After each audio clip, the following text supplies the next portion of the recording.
Get ready to rumble. Shilling Show Unleashed on the Seven Thunders Media Network.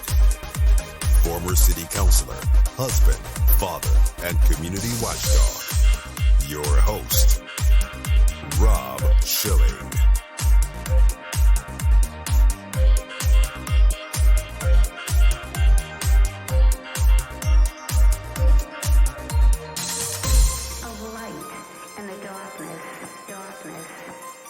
Welcome to the Schilling Show Unleashed podcast. Remember, your direct support makes our show possible, and you can directly support this podcast by visiting shillingshow.com and then clicking on the Patreon banner at the top of the page to make a monthly contribution. We appreciate your support. The Schilling Show Unleashed podcast welcomes Dan Lyman, editor-in-chief at BorderHawk.news, a correspondent for InfoWars, and today's topic will be taking a look at immigration from a national and a worldwide point of view. Dan Lyman, welcome to the Schilling Show Unleashed podcast. Dan, you recently returned to the United States after having lived in Europe for a while. What was it like living there without the guarantees of the United States Constitution and the Bill of Rights? I guess it's a little difficult as well as a United States citizen living in those countries. You're not always fully aware of what your rights might be as a guest, as a visitor. And, I really tried not to stick my neck out too much because out of respect in many ways for the laws of those countries, because I think it's very disrespectful if a foreigner comes to the United States and really makes a stink against our laws. And, I would say, well, then, it's time for you to leave. And I tried to not be that kind of person over there, just trying to keep my head down and at least go with the flow in general. But I feel completely different being in the United States, knowing my rights. For instance, knowing that I can walk into a grocery store here, and if someone tells me to put a mask on, I'll tell them to go pound sand. I didn't feel comfortable necessarily doing that in another country. So it is a bit of a relief to be back in the U.S. and know where my footing is. So no sooner did you come back to the United States of America, Dan, but then you ended up going to the southern border and actually crossed over into Mexico. You had some really compelling footage that you took there. So let's first talk about the process for you to enter Mexico, because I think there's a stark contrast. Well, actually, I have to offer a correction there, and we didn't discuss this ahead of time, so you weren't aware, but footage was shot by my brother while I was still in Europe, actually, because he happened to be in Mexico on a totally unrelated errand. And we asked him if he would travel down to the southern border to do a little reconnaissance for BorderHawk and shoot some of the footage down there. He agreed, which was pretty amazing because he didn't know what he was getting himself into. This is not his field at all. So we sent him down to Del Rio, Texas, and subsequently into Acuña, Mexico, with a guide down there, a reporter named Auden Cabello, fantastic reporter. And he took him on both sides of the border for a day to basically document what is going on down there. And it really is shocking. Some of the footage that we got is just amazing. It's gone totally viral on social media, the reports that we've been releasing. And really, it was just a tiny taste of what's going on. Basically, he went into Acuña and was documenting, filming some of the migrant traffic that is going through there. And then also at the Rio Grande, which is a total hotspot. Del Rio is now one of the busiest sectors for Border Patrol. And he was getting footage. We've been hearing about the passports and the visas and the personal documents that migrants are abandoning on the Mexican side of the Rio Grande before they enter the United States and claim asylum. And my brother encountered just a absolute wasteland, a graveyard of all of these documents that were just littered about on the ground, and these visas, these travel visas that are being issued to migrants from around the world so that they can make their way through Mexico up to the United States.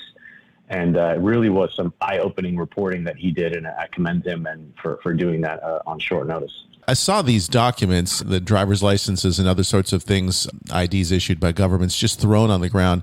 Explain to us so that we understand why they're ditching their documents before they cross over the border.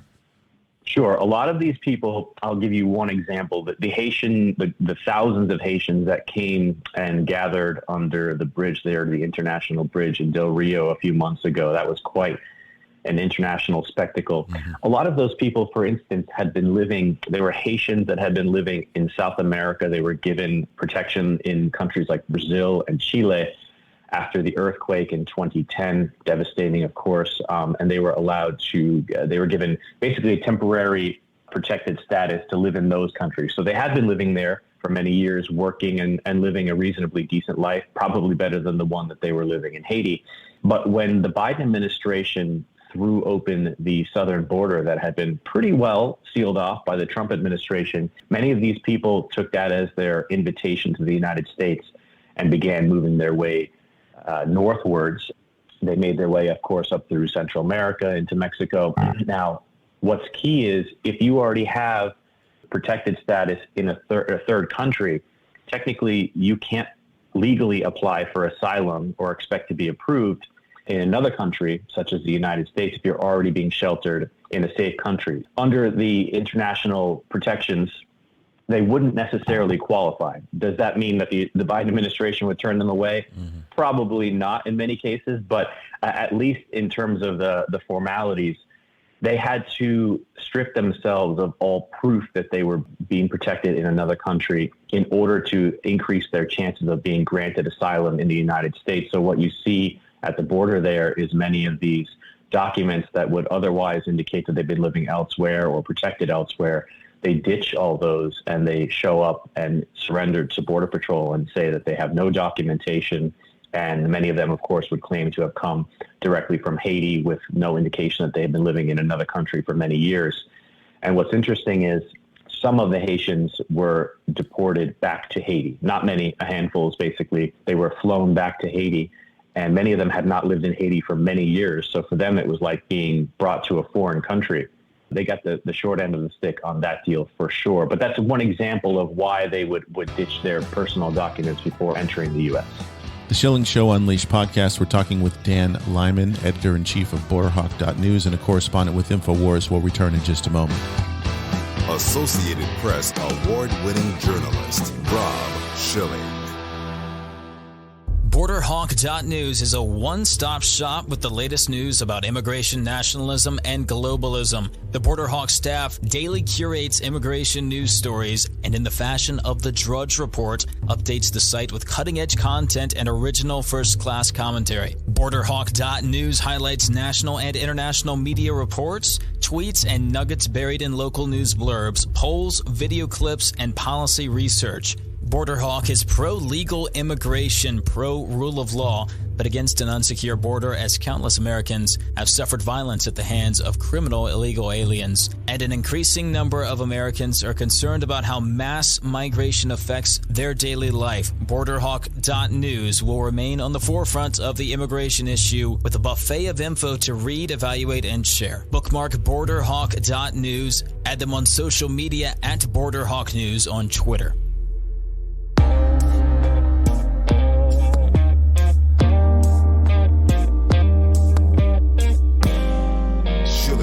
Schilling Show Unleashed. The Schilling Show Unleashed podcast returns with Dan Lyman from BorderHawk.news, and we're talking about interesting revelations and a trip down to the southern border of the United States that his brother made. This whole thing is a ruse, the seeking asylum, and everyone seems to be onto this, and they're essentially using the United States, so we're too stupid to figure it out. But I was wondering if they're taking any biometric information, fingerprints, iris prints, anything that could help them keep a database on who's been here to kind of stop this for people that are just on a carousel getting thrown out and coming back in again. Absolutely not. I would be shocked to find out if they were doing anything like that. They're not even testing these people for COVID or requiring that they get these mandatory injections that many Americans are being forced to get or lose their jobs. So, no, they're certainly not. DHS Secretary Mayorkas has even admitted in congressional hearings that they're not even being tested for COVID. They're not being tested for other diseases. So, in this time when so many Americans and people across the world are facing these draconian restrictions under their own governments to be wearing masks and having injections or being tested all the time for this infection, to know that hundreds of thousands, if not millions, of illegal aliens are coming into the U.S. without even being asked to test for that at all before they enter and get dispersed around the country, then there's absolutely no way biometric data is being taken from these people to find out who they are. So someone would look at this and say, well, is this somehow incompetence or oversight, or is this deliberate subversion? What is your opinion on that? I would say it's a mix of both with a much heavier dose of deliberate subversion. There is some really interesting stuff emerging out of Mexico in particular. I have to give so much credit to Todd Bensman. He's a reporter and fellow at the Center for Immigration Studies. He's been down there a lot reporting. He's currently down there right at this moment. I encourage everyone to go to his Twitter, Todd Bensman, see the videos and the evidence that he's posting there about how this is all working, and some of his latest articles over at the Center for Immigration Studies website really is just thoroughly well researched, and it confirms so much of the reporting that I've done over the years and the reporting that I've read over the years.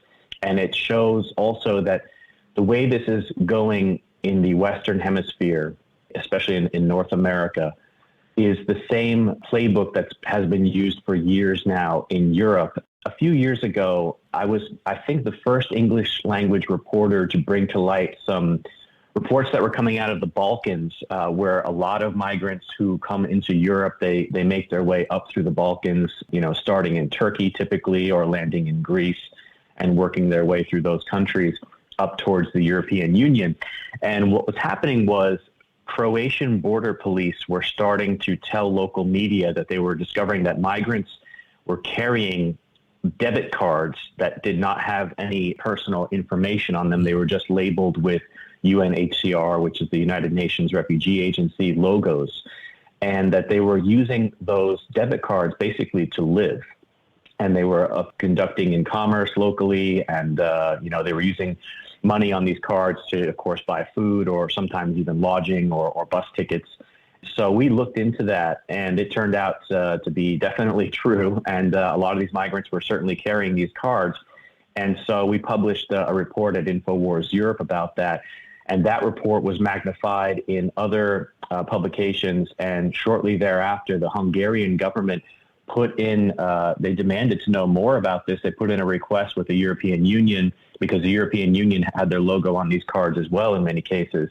And the European Union, after a lot of prodding and legal action and requests for information, they indeed admitted down the road, months later, that they had participated in giving out millions, tens of millions of euros in subsidies, in payments that were going onto prepaid debit cards that were being distributed by MasterCard and the UN. And so we looked a little bit more into this and found out that in 2017, I believe it was, George Soros, his fingerprints are always all over this stuff. George Soros and MasterCard issued a press release in 2017 publicizing the launch of a partnership program called Humanity Ventures, which aimed to catalyze and accelerate economic and social development for vulnerable communities around the world, especially refugees and migrants. They earmarked $500 million basically to be distributed via these prepaid cards to migrants in order to help them to fund themselves going through countries to reach their final destinations. Now, why this is relevant is this is the exact same playbook that is playing out now in Central America and Mexico. And Todd Bensman just documented this the other day. He actually interviewed a migrant who showed his own UN debit card, and he was standing outside of the UN office in Tapachula, Mexico, and was explaining that his payment had not arrived this month, and he was going in to complain about it. And these migrants are being given typically hundreds of dollars per couple of weeks to survive, or if they're a family, they'll get a bit more. And this basically will help them to live in these countries, to basically exist and continue buying food just long enough so that they can get to the United States and then be given, of course, much larger piles of cash. And by cash, I literally mean cash.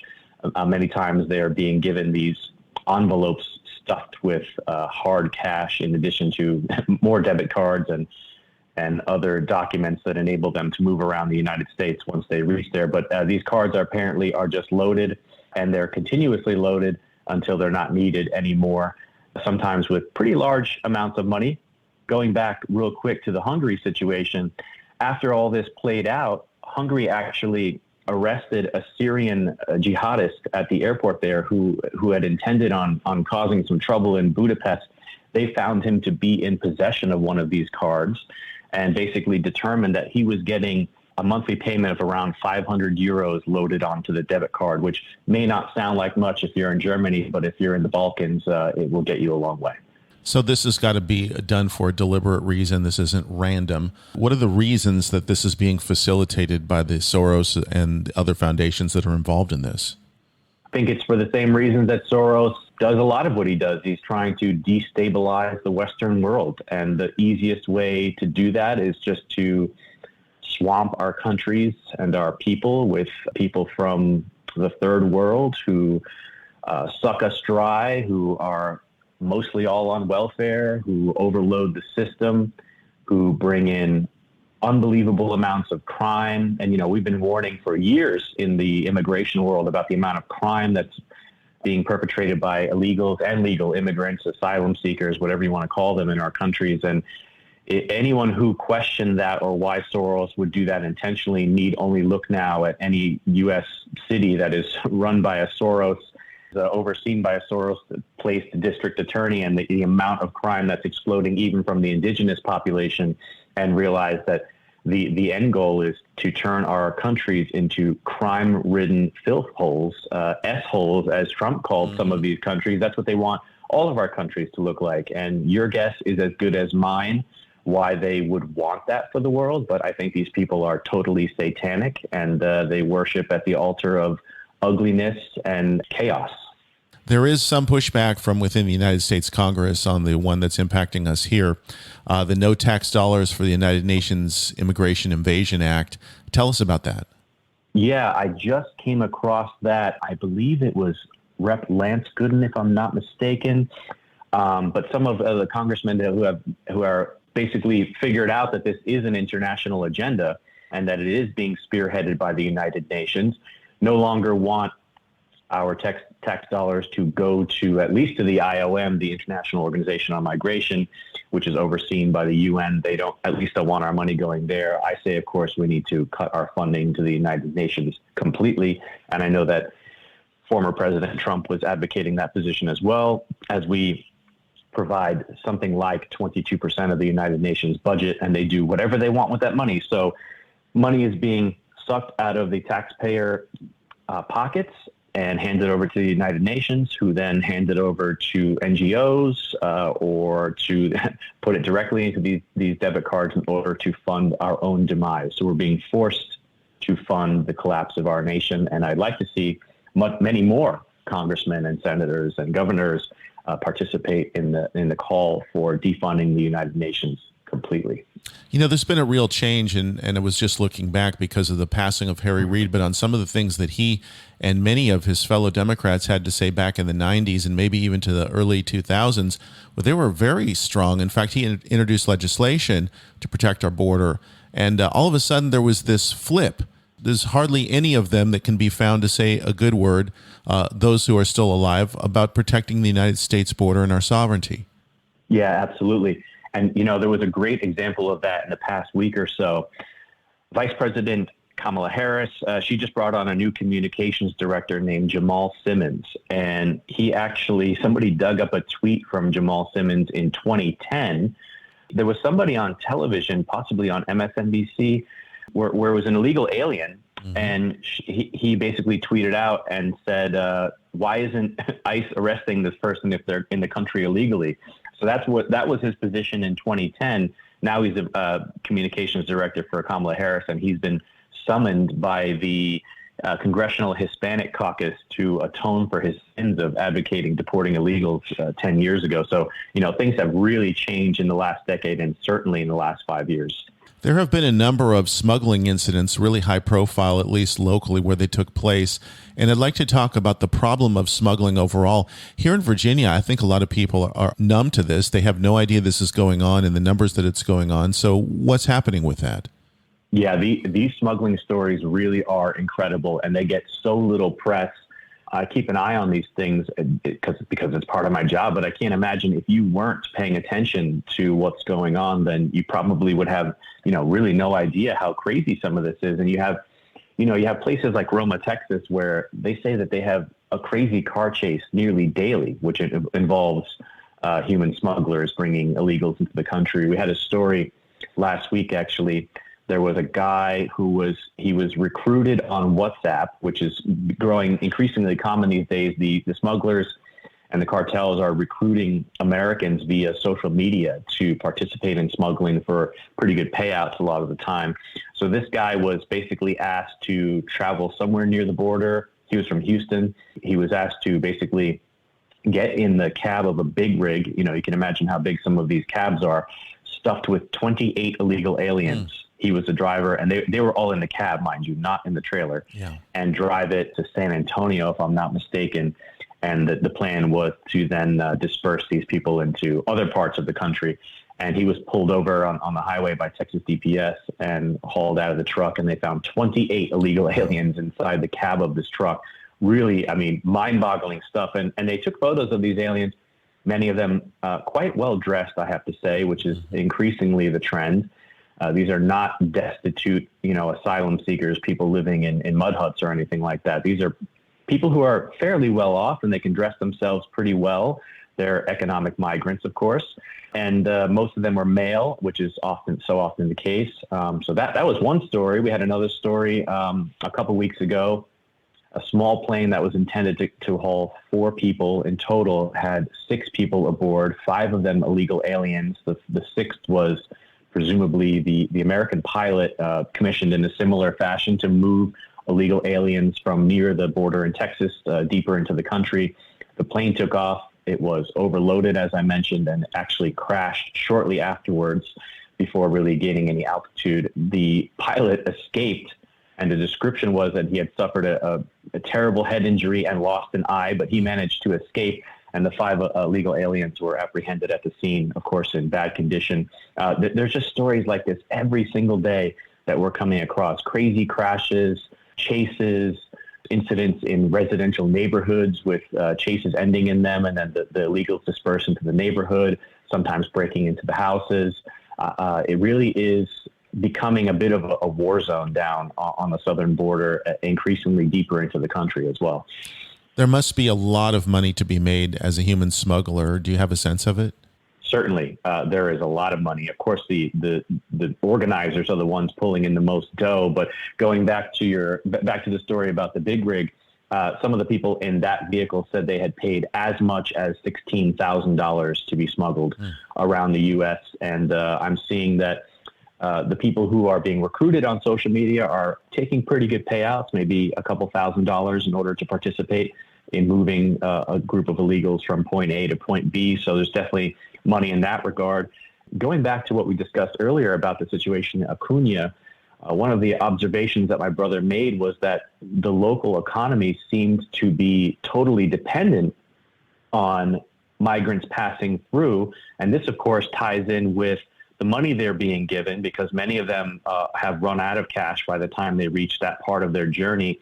And the debit cards or the hard cash that they're being given is what's keeping them afloat. And of course, they're spending that money locally.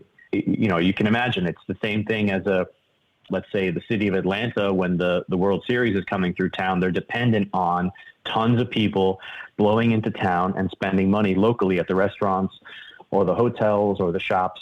And it's really the same thing, just on a smaller scale in these places in Mexico or Central America, where you have a large number of people with a few pesos or dollars to spend and who need to spend that money in order to survive. So local economies in other countries are thriving as well because of this massive racket, which of course is falling on the shoulders of the American taxpayer. We have a lot of trouble in this country in obtaining new vehicles, and this is a little off topic, but I thought it would be of interest to my listeners. You recently went through the process of purchasing a new car, which I think is probably pretty harrowing today. Tell us what happened. Yeah, this is for the Let's Go Brandon crowd. Just the utter destruction of the economy here in the United States, which the media works so hard to shine and buff for the Biden administration. But, having just returned from Europe, I had no vehicle, had to find a car, had one in mind, realized that there were basically none in this region of the country that I'm in that really matched what I wanted. So I took a drive around the lots to see what the alternatives might be, and was shocked to find that many of the car lots are nearly empty, whereas the last time that I lived in the U.S., they would have been totally full. And I also discovered that many vehicles are being hit with what's called a market adjustment, and that is basically a premium that is slapped on top of the MSRP to the tune of thousands of dollars. You're certainly not negotiating your price under the MSRP, and in many cases on many vehicles, you're paying far above because the dealers have such low stock and high demand that they can do this. So what I found out was on the vehicle that I wanted, the national average and it seems like the policy at the dealer level was to slap a $5,000 market adjustment on top of the MSRP, in addition to all the fees, of course. I was able to find one dealer in Iowa whose market adjustment was only $3,000. I went with that dealer and flew out there and purchased the vehicle there. But I was talking with the salesman for a while about the whole thing, and he's just saying it's unbelievable. Most dealers are maybe around 10% of their usual stock. And he told me a story about a Toyota dealership in California where a hybrid RAV4 had been hit with a $50,000 market adjustment, and someone actually purchased that vehicle for $97,000, a Toyota RAV4. So, and it's very common on the West Coast, apparently in California, for market adjustments to be more like $10,000 or $15,000 over MSRP. So this is the madness that we're facing. I don't see any end in sight for this. I think it's only going to get worse, and I think that people need to plan accordingly. The question is, how are these car dealers who are maybe down to 10% of their normal stock even staying in business? Even if they're getting a premium, it would seem to me it would be very hard to keep the doors open. Are they getting federal money? I don't know about that, but I do know, speaking to the salesman that I did, that he had to take a few months off from working there to go work another job because he was just basically not doing any sales. So I guess at the dealer, maybe the management or the owner of the dealers might be able to hang in there, but it certainly is affecting the salesman at the ground level because there's just not enough vehicles to go around for them to sell. And in many cases, they're maybe only making a couple $100s per sale. Definitely a problem for people who are working at the ground level, as it is in so many cases across the country now. This expression has stuck in my head since the beginning of these lockdowns is, we've seen the lightning, but we haven't yet felt the thunder. And I don't think we've yet felt the thunder of massive blow to the economy, shutting it down regionally and nationally and globally. In so many cases, off and on, it simply cannot keep going on like this. And we're starting to see that with these empty shelves, bare shelves. Biden is the hashtag on Twitter. It's really starting to play out, but I don't think we've even seen the beginning of the worst of it. Do you think there could be a silver lining here and that production in the United States returns and we become less dependent on the globalist economy?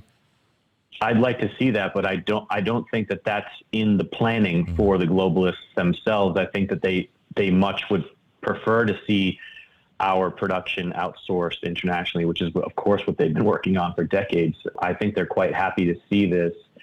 And I think it will only fuel the chaos further, which is what I think they thrive on. So as much as I'd like to see that happen, I'm not very optimistic. Dan, please tell people where they can find you online.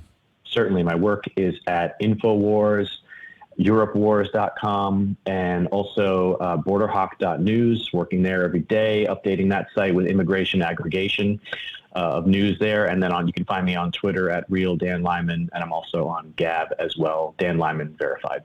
You're doing terrific work, and I hope people take advantage of the opportunity to check it out. Dan Lyman, thank you for joining us today on the Schilling Show Unleashed podcast. As always, thank you so much. That concludes another edition of the Schilling Show Unleashed podcast. Visit us online at shillingshow.com, where you can directly support this podcast by clicking on the Patreon banner at the top of the page and making a monthly donation. Your support is essential for the continuation of the Schilling Show Unleashed podcast. Until next time,